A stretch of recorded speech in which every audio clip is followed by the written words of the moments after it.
가을을 맞이하면서 In Christ, 예수 안에서라는 주제를 가지고 설교를 하고 있습니다. 이번 달 9월에는 예수 그리스도 안에서 변화된 우리의 정체성, 그리스도 안에서 우리가 어떤 신분의 사람인지를 말씀을 나누고 있습니다.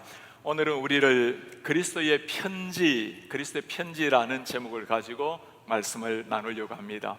성경에는 우리 그리스도인들을 두고 여러 가지로 표현을 하고 있습니다. 너희는 세상의 빛이요 소금이라, 너희는 하나님의 양이라고, 하나님의 그리스도의 향기라고도 말씀합니다.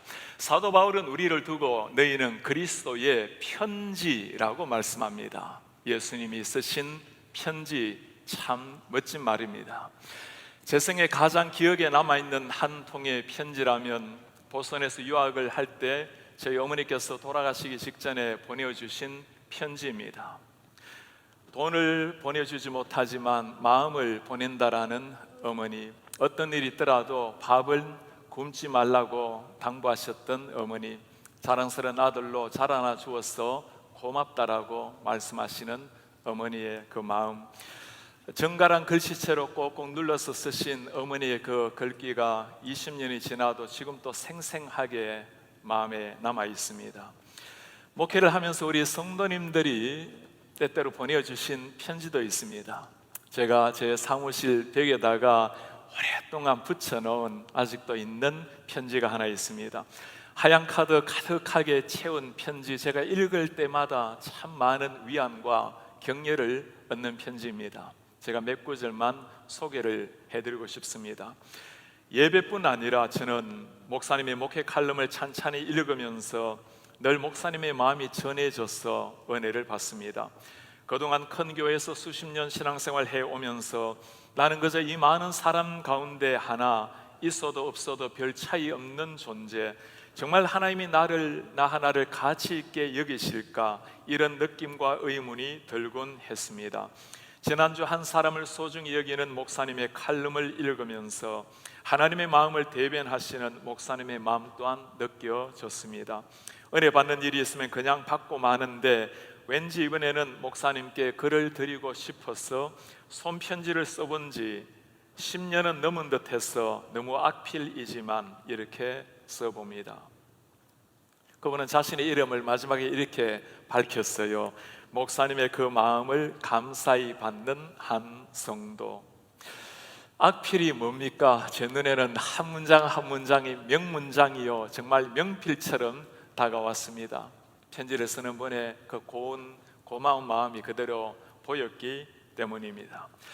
정성을 다해 손으로 편지를 쓰게 되면 그것은 단순한 편지 하나가 아니라 그 사람의 마음을 그대로 실어내는 그분의 통로가 되는 겁니다. 오늘 아침에 세상에서 가장 위대한 편지 하나 소개하려고 합니다. 우리 하나님께서 우리를 위해서 친히 보내주신, 쓰신 편지입니다. 하나님이 편지를 쓰셨나요? 하나님이 두 통의 편지를 써주셨어요. 하나는 성경이고 하나는 우리 그리스도인들입니다. 하나님 당신이 누구신지 성경 말씀에 하나하나 다 우리를 위해서 알려주셨습니다.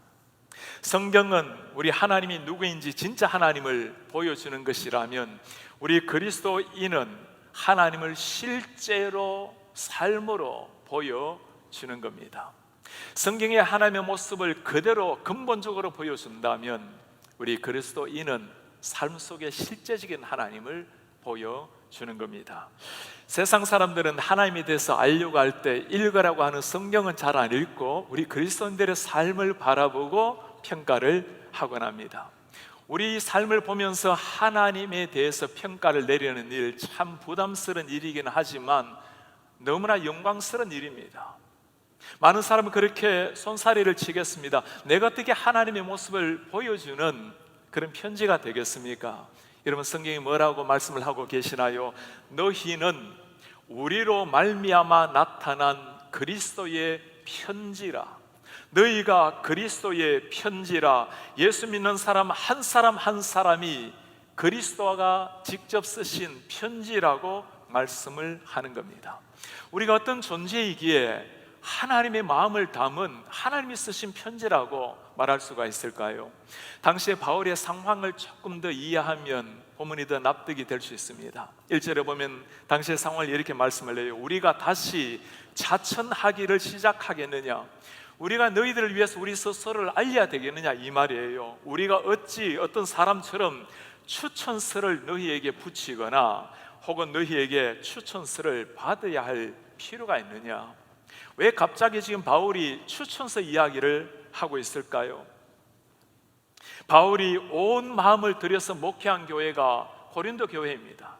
지금 그 교회가 분쟁이 일어나고 사랑이 식어가고 심지어 이단 사상들이 들어오고, 그 사람들은 바울을 보고 잘못된 복음을 가르친다고 사도의 자격도 없다고 이렇게 비난을 하고 있습니다. 그 사람들이 가지고 다녔던 것이 추천서라는 거예요. 내가 예루살렘에 누구에게 이 추천서를 받았는데 추천서를 가지고 자신들의 고난을 대변을 하고 있는 겁니다. 이 상황을 보면서 겉으로 하나님의 말씀으로 세웠고 말씀으로 양육했던 그 교인들이 흔들리는 걸 보면서 사도 바울의 참 안타까운 마음이 2장 4절에 나타나 있습니다. 내가 마음에 큰 눌림과 걱정이 있어 많은 눈물로 너희에게 썼노니, 내 마음속에 눌림과 걱정이 넘쳐서 눈물로 너희에게 지금 쓰고 있다. 그렇게 사랑했던 고린도 교회가 흔들리는 모습에 이 목자의 심정에 그 아픔이, 그 눈물이 두 뺨을 타고 흐르면서 편지를 쓰고 있는 겁니다. 그 자랑스러운 추천서를 들고 다니는 사람을 향해서 바울이 하는 말이에요.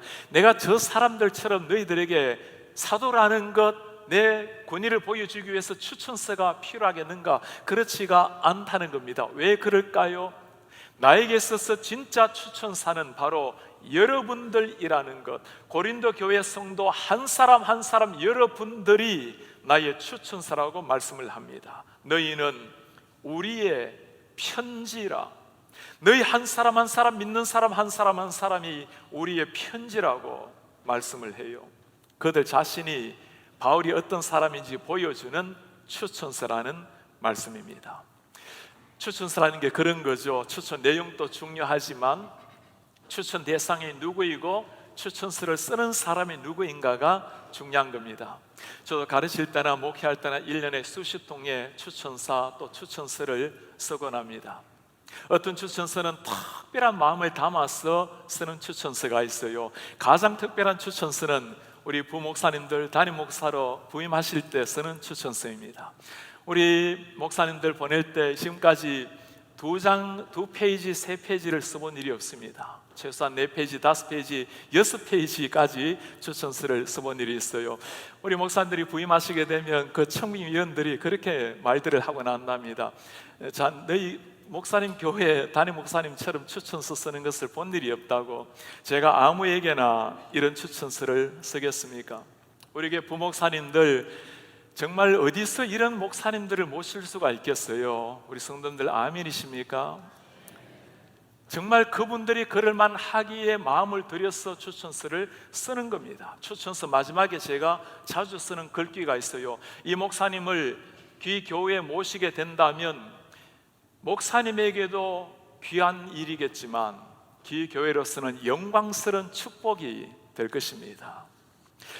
아무리 정성을 들여서 추천서 10페이지를 쓴다 하더라도 더 중요한 것은 추천하는 그 사람입니다. 오늘 지금 바울이 그것 이야기하고 있는 겁니다. 나에게 무슨 10통의 추천서가 필요하겠는가? 여러분 한 분 한 분이 나를 보여주는 추천서 자체라는 겁니다. 저는 목사로서 이 바울의 마음이 정말 너무너무 이해가 돼요. 감이 부족한 저도 그렇게 고백을 하고 싶습니다. 만일 누군가가 저에게 추천서를 보내달라고 부탁을 한다면 그렇게 말씀드리고 싶어요. 우리 KCBC의 교인 한 분 한 분을 보세요. 그분들이 저의 추천서입니다. 사실 우리 교인들의 추천서는 조금 과장된 거는 맞아요. 제가 부족한 목사인데도 우리 성도님들 너무나 귀하게 자랑스럽게 하나님 앞에 서 계시는 걸 보면 저를 표현하기에는 과장된 추천서가 되겠지만 여러분 한 분 한 분이 자랑스러운 저의 추천서요, 하나님의 편지입니다. 다시 한번 그 편지 3절을 볼까요? 너희는 우리로 말미암아 나타난 그리스도의 편지니, 한 사람 한 사람이 그리스도의 편지, A letter from Christ, 예수 그리스도께서 직접 쓰신, 주님이 보내신 편지라는 말씀입니다. 편지에는 쓰는 사람의 모든 것이 다 담겨져 있죠. 젊은 날 마음을 내태우면서 우리 연애 편지를 한번 써보기도 하고 한번 받아보시기도 했을 겁니다. 밤이 지새도록 편지를 쓰고도 아침이 되면 붙여야 되나 말아야 되나 우체통 앞에서도 참 고민하고 고민했던 그 세월들, 전혀 그런 경험이 없다는 듯이 지금 보고 계시는 분들이 좀 계시는데 설교는 듣고 계시지요? 이 편지에 대해서 참 그 애틋한 마음을 보여주는 시가 하나 있어요. 편지, 손으로 쓰는 한 통의 편지, 오직 한 사람을 향한 편지는 온 밤을 알아야 나온다. 우체통에 넣고 돌아서지만 기다림이라는 그림자가 남아있기에 한 편의 시보다 아프게 탄생한다. 내 생에 그런 편지 써보았으니 시인이란 이름이 없다 해도 삶은 한없이 아름답다. 여러분 혹시 이 시의 저자가 누구인지 아십니까? 우리가 잘 알고 있는 분인데 우리 교회 담임 목사예요. 편지란 것이 그런 겁니다. 한 사람의 마음을, 그 애틋한 마음을 다 쏟아서 밤을 지새도록 쓰고 붙여도 기다림이라는 그 마음으로 초조히 기다리는, 시라는 것은 모든 사람을 위해서 쓰는 거지만 손으로 쓰는 편지는 오직 한 사람을 위해서 마음을 쏟는 것 아니겠어요? 우리가 그리스도의 편지라고 할 때 하나님께서 우리 한 사람 한 사람에게 보낸 편지라는 말씀입니다. 그리고 하나님의 마음을 담은 그 편지가 우리 한 사람 한 사람이라는 겁니다. 어제는 설교를 준비하다가 가게에 가서 편지지, 편지 봉투를 좀 구입을 했어요. 여러분 처음에 가서 편지지를 보면 얼마나 많아요. 그 수십 개, 수백 개 있는 것 중에 가장 이쁘고 가장 마음에 드는 편지지를 고르곤 합니다. 사랑하는 사람에게 쓸 편지지, 또 선생님에게 드리는 동료에게 쓰는 편지지. 우리 예수님께서 하나님의 마음을 담아서 우리를 위해서 편지를 쓰실 때 하나님이 고르신 편지지가 우리 한 사람 한 사람이에요. 우리 마음판에 하나님께서 하나님의 마음을 다 쏟아서 하나님의 마음을 드러내는 편지를 쓰신 겁니다. 지금 바울이 그거 말하는 거예요. 우리 한 사람 한 사람이 그리스도의 편지라. 이런 분이 계십니까? 주님, 제가 어찌 감히 하나님의 마음을 담는 편지지요 편지가 될 수가 있다라는 말입니까? 그게 아니죠. 오늘 성경은 너희들이 그리스도의 편지가 되어라고 말하지 않습니다. 너희는 그리스도의 편지라, 편지이기에 편지로 살아가는 게 우리의 삶인 겁니다. 편지가 되는 것은 우리가 할 수 있는 게 아니에요. 그것은 하나님의 영역입니다. 오직 in Christ, 하나님 안에, 예수 안에 있을 때 우리는 그리스도의 편지가 되는 겁니다. 우리의 삶은 편지가 되었다면 그리스도를 드러내는 주님의 통로로 살아가는 게 우리의 삶이 되어야 되는 겁니다. 여러분 물어보시기 바랍니다. 우리를 그리스도의 편지로, 하나님의 마음을 담은 편지라고 하시는데 우리의 삶을 통해서 세상이 무엇을 읽고 계십니까? 나의 삶을 통해서 우리 그리스도를 발견하고 있습니까? 아니면 예수님이 쓰신 이 편지에 하나님의 마음이 아니라 내 생각, 내 욕심, 내 자아, 나 모든 것을 나라는 것으로, 낙수로 가득해 채우고 있습니까? 우리 성도님들이 저는 이런 삶이 되었으면 참 좋겠습니다. 우리 주위에는 사람들이 집사님을 보면 예수님이 어떤 분인지가 보여요. 형제 삶을 보면, 자매를 보면 예수님이 어떤 분인지 알 것 같아요. 우리 성도님들 깨끗한 맑은 물 같은 영혼이 되어서 우리 하나님의 마음을 그대로 드러내 보이는 그런 편지 되시기를 주의 이름으로 축복합니다. 한국 땅에도 이렇게 많은 그리스도의 편지로 살아간 하나님의 사람들이 있어요. 특별히 젊은 날에 외국 우표를 붙이고 태평양을 건너서 한국에 온 그리스도의 편지들도 많이 있습니다. 1890년에 헤론 의사 이름이 기억납니까? 28살 나이에 결혼하자마자 바로 한국으로 들어와서 의사 일 하시다가 한 사람 한 사람 풍토병에 걸려있는 사람들 돌보다가 자신도 풍토병에 걸려서 한국에 온 지 5년 만에 33살 그 귀한 나이에 한국을 떠난 사람. 한번 사는 생애를 무엇을 위해서 우리가 살아야 될지, 무엇을 위해서 젊음을 던져야 될지를 보여주었던 하나님의 편지였습니다. 1912년도 한국 땅에 32살의 간호사로 들어와서 그의 전생애를 바쳤던 엘리자베트 셰핑, 한국 이름 서스평, 떠돌아다녔던 아무 소망 없었던 14명의 고아들을 당신의 이름으로 다 입양을 해서 키우고 수십 명의 그들을 함께 먹이고 살려내었던 사람. 그가 이 땅을 떠났을 때, 젊은 54살에 떠났을 때 사인은 영양실조였습니다. 그가 남긴 것, 담요 반쪽, 구걸한 사람에게 반쪽을 주고 남은 그 반쪽 하나, 떨어진 옷가지 몇 벌, 그리고 강냉이 2홉뿐이었습니다. 남아있는 마지막 자신의 몸까지도 의학 연구용으로 바치고 호련히 이 땅을 떠나 하나님 나라로 간 여인. 사람들은 그를 보고 걸어 다니는 조선의 예수라고 말하지만 오늘 성경은 그를 두고 자랑스런 향기 나는 그리스도의 편지라고 말을 합니다. 1907년에 한국에 들어와서 24살 나이에 그 젊은 날에 한국 땅에 들어온 여인 루비 켄드릭이 있습니다. 요즘 같으면 문제도 아닐 텐데 그 과로로 인해서 급성 명장이 왔을 때 1년 채 되지 못해서 이 땅을 떠났던 여인. 그가 한국으로 들어왔을 때 그렇게 미국에 부둣가까지 따라 나와서 부모님이, 어머니가 말렸는데 자신의 삶을 한국으로 해서 들어와서 한국을 떠나기 전에 그가 쓴 마지막 부모님에게 쓴 편지가 있어요. 내가 한국 떠나기 전에 뒷뜰에 심었던 씨앗 하나가 이제는 꽃을 피워서 마을 전체 꽃을 향기를 드러내고 있겠죠. 나는 이 조선 땅에 내 삶을 심기로 결단했습니다. 언젠가 이 복음의 씨앗이 조선 땅에 심어지면 언젠가 열매를 맺고 그 열매가 조선을 넘어서 모든 나라에 퍼져가게 될 것입니다. 그의 삶은 25살로 끝이 났지만 그가 심은 그 복음의 씨앗이 싹이 나고 잎이 트고 열매를 맺어서 오늘 한국교회가 탄생이 된 겁니다.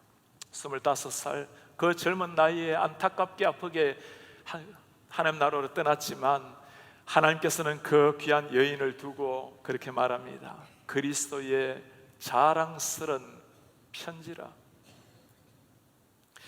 그들이 바쳐준 생명의 씨앗으로 말미암아 한국교회가 오늘까지 자라왔고, 그들이 전해준 그 삶의 편지를 읽으면서 우리는 그리스도가 누구인지, 하나님이 누구인지를 만나게 된 겁니다.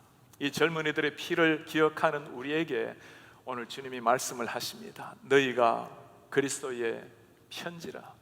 이제 우리가 이 사랑의 복음을 가지고, 예수님의 생명의 복음을 가지고 우리 가정과 이웃과 세계 열방 속에 그리스도의 편지로 살아가야 할 때입니다. 세상에서 가장 번역이 잘 된 성경이 무엇인지 아시나요? 예수님께서 당신의 마음을 심은 그리스도의 편지인 우리가 하나님 앞에 그리스도의 편지답게 살아낼 때 그것이 최고의 성경 번역입니다. 사람들은 우리의 삶을 통해서 하나님을 만나기 때문입니다. 그리스도의 편지, 오늘 이 편지에는 두 가지 특별한 점이 있어요. 바울이 말합니다. 우리 마음에 썩고 뭇 사람들이 알고 읽는 바라. 일반적으로 편지라는 것은 한 사람에게 쓰는 겁니다. 그러나 하나님이 쓰신 편지는 한 사람이 아니에요. 세상을 향해서 쓰신 하나님의 마음을 드러낸 편지입니다. 우리 한 사람 한 사람의 삶을 무 사람이 읽고 세상 많은 사람이 읽고 그 편지를 보낸 하나님을 만나게 하는 것. 나는 그런 자격이 없다고, 나는 그럴 사람이 못 된다고 그렇게 피할 것이 아니에요. 하나님이 우리를 그렇게 소중히 여기시고 그렇게 만들어 주신 겁니다. In Christ, 예수 안에서 일어난 위대한 신분의 변화가 일어난 거예요. 우리가 해야 될 일은 그렇게 살아가는 겁니다. 두 번째 특징이 있습니다. 오늘 3절에 잘 나타나 있어요. 우리가 그리스도의 편지니 먹으로 쓴 것 아니요 살아계신 하나님의 영으로 쓴 것, 돌판에 쓴 것 아니고 육의 마음판에 쓴 것이라. 먹으로 쓴 것이 아니라 하나님의 영으로 썼기에 결코 지워지지 않는 겁니다. 돌판에 쓴다 하더라도 시간이 지나면 다 무뎌져 가지만 육의 마음판에 쓴 것이기에 예수님이 흘린 십자가의 피로 우리 마음에 새긴 하나님의 편지이기에 세월이 지나도 상황이 바뀌어도 변하지 않는 하나님의 편지입니다. 이게 우리의 모습이에요.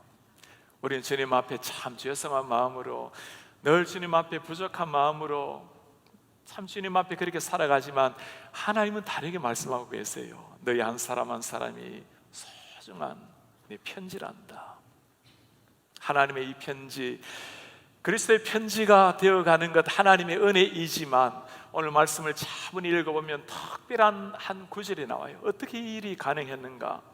너희는 우리로 말미암아 나타난 그리스도의 편지니.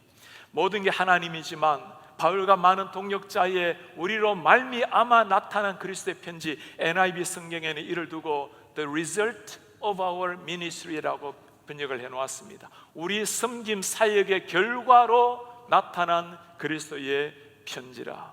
그렇습니다. 우리 인생에도 바울로 말미암아 고린도 교인들이 그리스도의 편지가 된 것처럼 우리 스쳐간 인생의 많은 사람의 도움, 그들의 기도, 그들의 섬김으로 말미암아 우리가 그리스도의 편지가 되었고 살아가게 되었습니다. 대학교 때 주님을 만나고 난 다음 참 치열하게 주님을 위해서 몸부림을 쳤을 때가 있었습니다. 함께 걸어갔던 동역자들 가운데 제가 정말 따라가기 힘들었던, 주님을 따라갔던 한 형제가 있어요. 어느 한 여름에 그 인자 그렇게 저에게 고백을 해요. 참 단순하게 살기 위해서 몸부림 쳤을 때였습니다. 응일 형제, 나는 옷 2벌 가지고 살아갑니다. 3벌 있으면 고민이 된다는 거예요. 무엇을 입을지. 2벌 있으면 1벌 빨고 1벌 입고 1벌 입고 1벌 빨고 고민이 없다는 거예요. 하나님 앞에 오직 그리스도만 집중해서 살아가려고 했던 젊은 시절에 저희의 스승과 같았던 한 형제였습니다. 군대 때 저에게 하나님의 말씀의 세계로 인도해 주셨던 분, 하나님의 말씀을 체계적으로 먹여주셨던 한 선생님이 있습니다. 목사님은 제가 그분의 말씀을 배웠을 뿐만 아니라 그를 통해서 가장 귀하게 제 가슴에 배운 게 있어요. 하나님 앞에 살아갈 때 진정 누리는 그 자유함, 어떤 상황 속에서도 하나님 앞에 서 있을 때 겸손하지만 당당하게 살아가는 그 자유함이 무엇인지를 가르쳐 주었던 목사님이셨습니다. 아마 이런 목사님은 그렇게 말할 수 있을 것 같아요. 용렬은 우리의 섬김 사역으로 말미암아 나타난 그리스도의 편지라. 우리 가운데 우리 성도님들도 그런 분이 계실 겁니다. 내가 오늘까지 오면서 누군가의 사랑, 누군가의 그 도움, 섬김으로 우리가 주님을 만났고 예수님을 향기를 위해서 따라갔고 오늘까지 헌신하며 살아오게 했던 그 한 분 한 분, 우리 교회도 마찬가지죠. 우리 윤사 목사님, 노성수 목사님, 우리 많은 목회자들, 많은 우리의 신앙의 선배들, 순장님들, 귀한 분들을 통해서 한 분 한 분이 예수 그리스도를 알아왔고 그리스도의 편지가 되었고 편지로 살아오게 된 겁니다. 감히 부족한 저도 그런 목사가 되었으면 참 좋겠어요. 우리 성도님들 한 분 한 분이 그리스도 안에서 참 아름답게 주님의 향기, 마음을 드러내는 그런 좋은 편지로 세우고 싶습니다. 어느 곳에 가더라도 여러분 한 분 한 분이 나는 KCPC의 편지예요. 그리고 나는 그리스도의 편지예요. 사람들이 우리를 바라보면서 맞아요 집사님, 정말 집사님 말씀 안 와도 알아요. 우리 성도님들 그런 하나님의 편지, 그리스도의 편지로 잘 세워지는 여러분 되시기를 주의 이름으로 축복합니다. 목회를 하면서 저에게 참 안타까운 일 하나, 가장 안타까운 일 하나는 우리 성도님들이 필요할 때마다 바로 뛰어가서 섬기지 못한다는 겁니다. 가끔 그럴 때는 제가 편지를 써서 마음으로 이렇게 마음을 보낼 때가 있어요. 신방을 하다 보면 참 목사의 마음을 수경케 하는 성도님들이 계십니다. 그래서 쓴 편지를 가지고 액자로 만들어서 벽에 걸어두신 우리 성도님, 때로는 그 편지를 가지고 내가 이 땅을 떠나 주님 품 안에 갈 때 내 관에 넣어달라고 말씀을 남기시는 분들, 매일 저녁 그 편지를 가슴에 품고 잠을 이루신다는 분들, 목사가 쓴 보잘것없는 편지 하나에도 그렇게 소중히 여기는데, 우리 성도님들, 우리 한 분 한 분, 여러분 한 분 한 분이 어떤 분이십니까? 우리 예수님께서 우리 한 사람 한 사람을 소중히 여기시고 당신의 편지지로 삼으시고 주님의 마음을 다 심어서 기록한 편지가 우리 한 사람 한 사람입니다. 우리도 이제 결단을 해야 될 때입니다. 예수님께서 우리를 편지로 삼으시고 우리를 통해서 당신의 마음을 드러내시는데, 우리도 누군가가 그가 예수님 앞에서 주님의 편지가 될 수 있도록, 주님을 만날 수 있도록 도와야 할 때입니다. 사랑하는 성도님들, 여러분들의 가정의 자녀들이 여러분들을 보고 무엇라고 말씀하고 계십니까? 어머니, 아버지, 정말 어머니, 아버지는 예수님께서 보내주신 편지입니다. 하나님이 누군지 어머니, 아버지를 보면 알 것 같아요. 고백이 일어납니까? 남편, 아내가 서로를 바라보면서 당신을 보면 정말 그리스도의 편지의 향기가 나요. 여러분들의 이름을 기억하고 매일 만나는 그 형제 자매 곁에 있는 사람들이 집사님을 보면 정말 예수님의 향기가 나타납니다. 우리 교회에 주어진 사명이 바로 이것입니다. 한 시대 하나님께서 워싱턴 이 지역에 우리 KCBC를 세워주신 것, 우리 교회로 말미암아 예수가 누구인지, 예수의 마음을 다 심고 예수의 마음 그 사랑을 가지고 우리가 쓰이는 자리에서 이 편지로 나아가야 하는 것, 우리의 사명입니다. KCBC로 말미암아 워싱턴 지역에 있는 한인들이 하나님의 사랑, 생명의 말씀을 알고 한번 살아가는 땅 위의 삶을 가장 보람있게 행복하게 살도록 도와드리는 것, 우리에게 주어진 사명입니다. 제가 오늘 사랑하는 우리 성도님들에게 숙제를 하나 내리고 해요. 여러분들이 손으로 마음을 들여서 써본 마지막 편지가 언제였습니까? 우리 성도님들, 이번 주에 한번 이쁜 편지지 골라서 손으로 편지 한번 써보세요. 오늘까지 오면서 나에게 고마워해야 될 그 한 사람, 예수님을 만나게 해주었고 예수님 안에서 성장할 수 있도록 도와주었던 그 분, 오늘까지 오면서 이분이 주님을 만나야 되는데 애태우면서 기도하신 그분이 계신다면, 교회를 다니지만 정말 그리스도의 편지로 살아가야 할 그분이 계신다면 한번 편지 한번 써보세요. 여러분들의 마음을 담아서 누군가에게 써야 될 분이 계신다면 머뭇거리지 말고 한번 써보세요. 가게 가셔서 편지지를 고르시면서 부족한 내 자신을 하나님께서 나를 편지지로 골라주신 그 예수님의 마음을 한번 생각해 보세요. 한자 한자 마음을 담아서 쓰시면서 나라는 한 사람을 하나님께서 당신의 모든 걸 쏟아서 빚어간 편지로 쓰신 예수님의 마음을 한번 생각해 보세요. 그 편지를 받는 사람이 우리를 통해서 주님을 만나고 그도 편지가 되어서 그도 편지로 살아가게 되면 워싱턴 지역과 온 세상이 그리스도의 향기로 휘날리게 될 것입니다. 그렇게 살다가 언젠가 우리 주님 우리를 부르실 날이 올 거예요. 우리가 주님을 만나게 되는 그 순간 우리 주위에 많은 사람이 우리 주위에 와서 그렇게 말씀하실 겁니다. 집사님, 그 집사님의 예수님께서 집사님을 통해서 보여주신 그 삶 때문에 제가 예수님을 만나게 되었어요. 저는 집사님의 삶을 통해서 하나님이 어떤 분인지 그리스도의 편지를 읽게 되었어요. 그리고 저도 그렇게 살게 되었습니다. 우리 예수님께서 그날 우리에게 말씀하실 겁니다. 잘했다, 착하고 충성된 종아, 네가 내 모습을, 내 마음을 그대로 살아낸 그리스도의 편지로 살아 주었구나. 그리고 많은 사람들에게 그렇게 그리스도의 편지로 세워 주었어. 고맙다.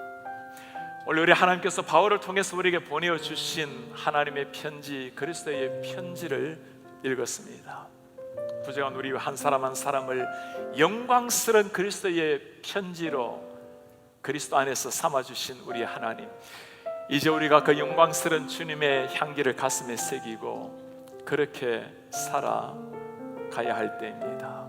그 삶을 통해서 주님의 향기는 드러나게 될 것이고, 세상은 우리로 말미암아 주님을 만나게 될 것이고, 우리 하나님은 찬란한 영광을 받으시게 될 것입니다.